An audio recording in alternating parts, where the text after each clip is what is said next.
अक्षय तृतीया की एक कथा के अनुसार प्राचीन काल में एक धर्मदास नामक वैश्य था। धर्मदास अपने परिवार के साथ एक छोटे से गांव में रहता था। वो बहुत ही गरीब था। वो हमेशा अपने परिवार के भरण पोषण के लिए चिंतित रहता था। उसके परिवार में कई सदस्य थे। धर्मदास बहुत धार्मिक प्रवृत्ति का व्यक्ति था।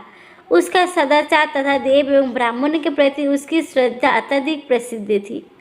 अक्षय तृतीया व्रत के महत्व को सुनने के पश्चात उस अक्षय तृतीया पर्व के आने पर सुबह जल्दी उठकर गंगा में स्नान करके विधि पूर्वक देवी देवता को पूजा की। व्रत के दिन सामर्थ्य अनुसार जल से भरे घड़े, पंखे, जौ, सत्तू, चावल, नमक, गेहूँ, गुड़, घी, दही, सोना तथा वस्त्र आदि वस्तुएं भगवान के चरणों में रखकर ब्राह्मण को अर्पित की। यह सब दान देकर धर्मदास के परिवार वाले तथा उसकी पत्नी ने उसे रोकने की कोशिश की।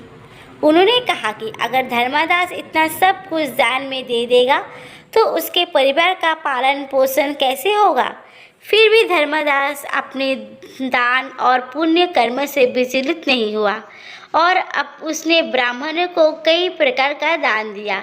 उसके जीवन में जब भी अक्षय तृतीया का पावन पर्व आया, प्रत्येक बार धर्मदास ने विधि से इस दिन पूजा एवं दान आदि कर्म किया। अनेक रोगों से ग्रस्त तथा वृद्ध होने के उपरांत भी उसने उपवास करके धर्म, कर्म और दान पुण्य किया। यही वैश्य दूसरे अगले जन्म में कुशावती का राजा हुए। मान्यता है कि अक्षय तृतीया के दिन किए गए दान, पुण्य एवं पूजन के कारण वो अगले जन्म में बहुत धनी एवं प्रतापी राजा बना। वो इतना धनी और प्रतापी राजा कि त्रिदेव तक उसके दरबार में अक्षय तृतीया के दिन ब्राह्मण का वेश धारण करके उसके महायज्ञ में शामिल होते थे। अपनी श्रद्धा और भक्ति का उसे कभी घमंड नहीं हुआ। वो प्रतापी राजा महान एवं वैभवशाली होने के बावजूद भी धर्म मार्ग से कभी विचलित नहीं हुआ।